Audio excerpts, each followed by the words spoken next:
السلام عليكم ورحمة الله وبركاته. ازيكم حبايبي؟ عاملين ايه؟ ان شاء الله تكونوا بخير يا رب. هنعمل النهارده بانيه الشركات ومعاه مكرونة حمراء بصدر فرخة واحد. هنعمل كمية كبيرة احلى من اللي بنجيبه من بره 100 مرة. اللي بنجيبه من بره ده بقى غالي قوي ومش عارفين عاملين ازاي، حاطين فيه فراخ اصلا ولا ايه. هو سهل قوي وجميل اللي ما عملوش قبل كده. بصوا حلو ازاي، حلو من جوه ومقرمش جميل من بره. بس قبل ما نخش على الفيديو بقى، ما تنسوليش في اشتراك للقناة ولايك عشان الفيديو يتشاف والقناة تكبر بيكم. نخش بقى على الفيديو ونسمي الله ونصلي على الرسول ونبدأ. دي خلطة كريسبي بتتجمع من عند العطار. حط عليها معلقة مرقة دجاج بودر، ومعلقة كبيرة بصل بودر وتوم بودر على بعض. انا هنا بطحنهم لانهم بيبقوا خشنين شوية. الخلطة دي بتبقى خشنة، فعايزة تنطحن تنعم شوية. انا هنا بطحنها اهوت. ممكن اللي ما عندهاش كبة تعمل في مطحنة الخلاط.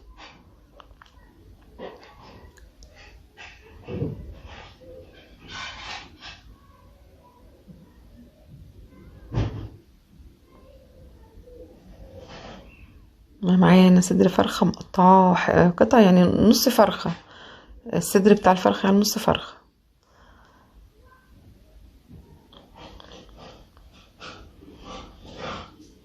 نعمل كده.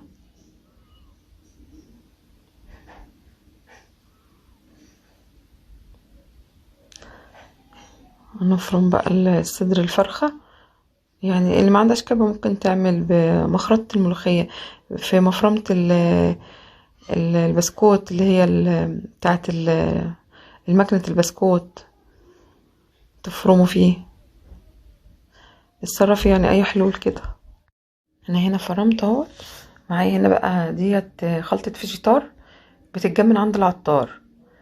دي بقى عليها ملحها ومرق الدجاج عليها الملح، يعني انا ما حطيتش في الخلطة ديت ملح نهائي. نخلي بالنا من الحتة دي بقى. انا حطيت جزء واحط الجزء التاني برضو عليه.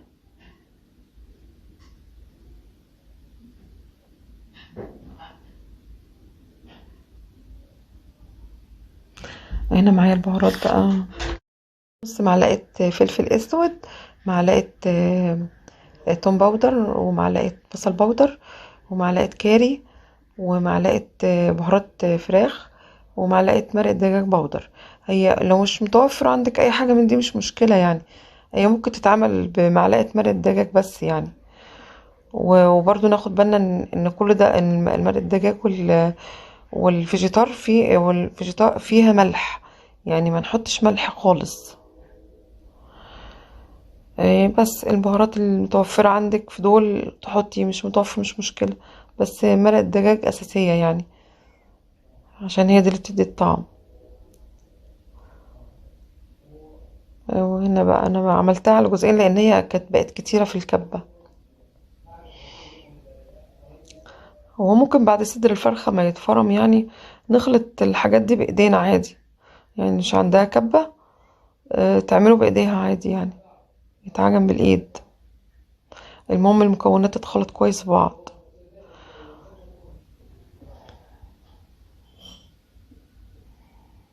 بس هنا انا عملت الخلطة كلها. هقسمها برضو على جزئين وازود مية، لان هي كده بقت مكتومة، محتاجة تبقى ايه، فكة شوية عشان ما تبقاش مكتومة.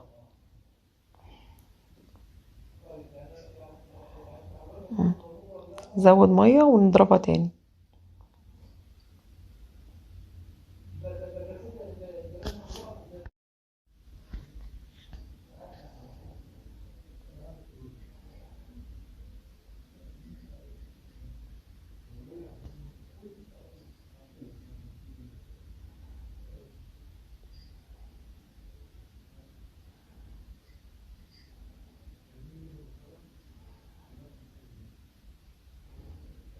بس هحط الجزء التاني برضو، هزود عليه مية.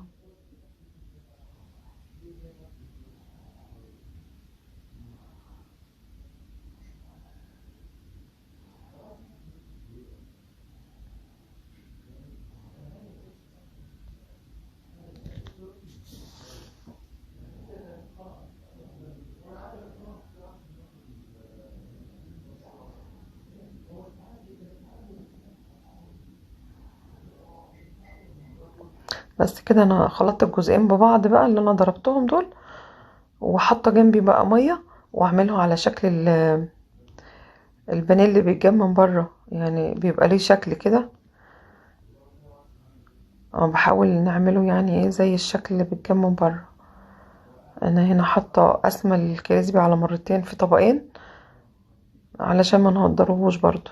انا هنا بنتي بتعمل اهيت معايا، عشان انا ايدي مبلوله، الايد المبلوله هتشيل خلطه ويتهدر كده. ايد ناشفه هي اللي تعمله يعني.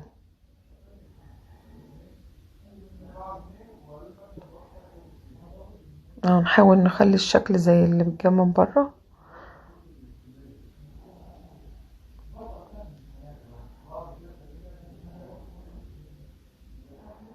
لازم نبل ايدينا، علشان هي مش عشان ما تلزقش، مش عشان كده، علشان تبقى مبلولة زيادة تشيل خلطة اكتر.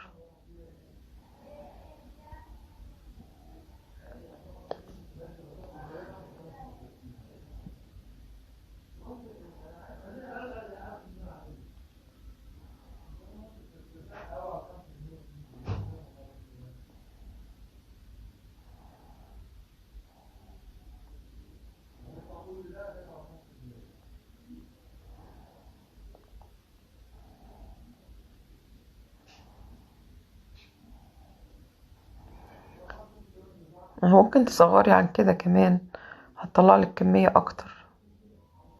يعني هو صدر الفرخة طلع كمية كبيرة والله.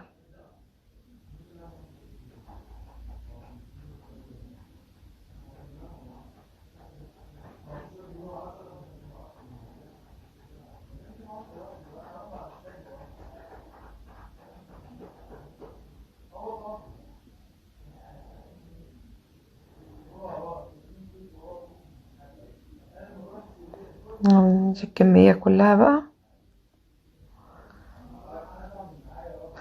انا هنا بقى ايه، انا كده كنت حطيته في الفريزر بقى ساعتين، وطلعته حطيته في المية عشان يشيل طبقة اكتر. يعني رجعته حطيته في المية ورجعته تاني في خلطة الكريسبي دي. وبرضو الايد تبقى اللي تعمل البانيه في الكريسبي تبقى الايد ناشفة. اللي مش حابب يعمل الخطوة دي مش مشكلة عادي. ودي الكمية كلها اللي طلعت من صدر الفرخة، كمية كتيرة والله حلو. هنا بقى حطيت طاسة فيها زيت. هو زيت سخن مني شوية، هو المفروض ما يبقى سخن قوي كده.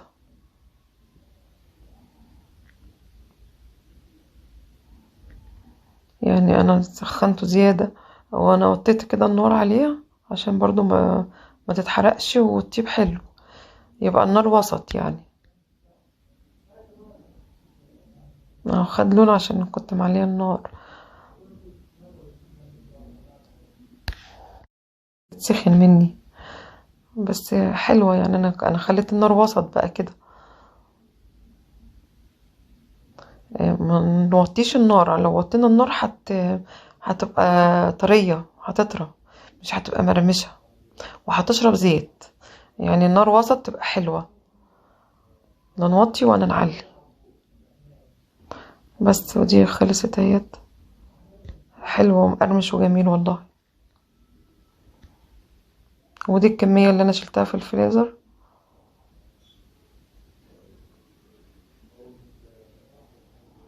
هنا بقى معايا حلة حطيت فيها ملح وشوية زيت. بعد ما المية غلت، المكرونة هنحط مكرونة.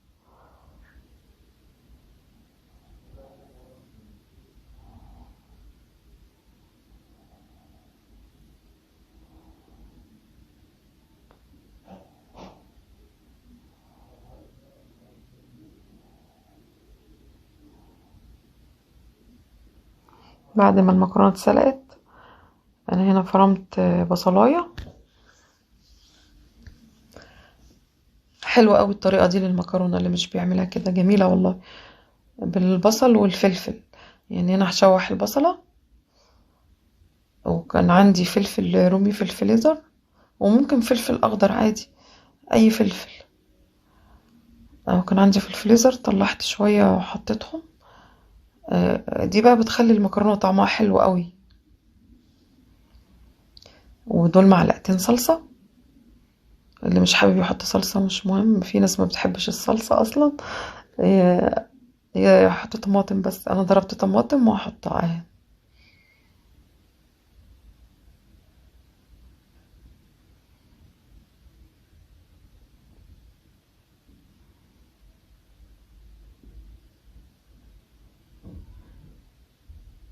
دي بعد ما نشفت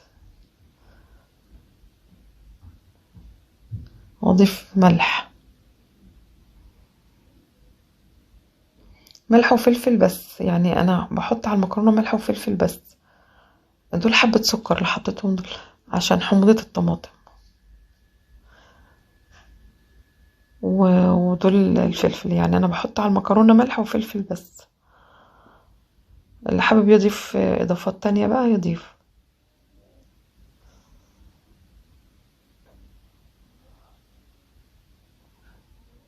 ما هو ممكن يتحط معلقة اللي هو الفلفل الحلو، آه، بابريكا. يعني ممكن تحط معلقة بابريكا عليهم، مش اكتر. ولا كمون بقى ولا كزبرة ولا حاجة. بصوا شكلها حلو ازاي. دي الطماطم دي انا مش بصفي الطماطم بتاعة المكرونة، بس بعد ما خلصت. طبق حلو، مستعجلة تطلعي تعملي تقلي على طول. بس السلام عليكم ورحمة الله وبركاته.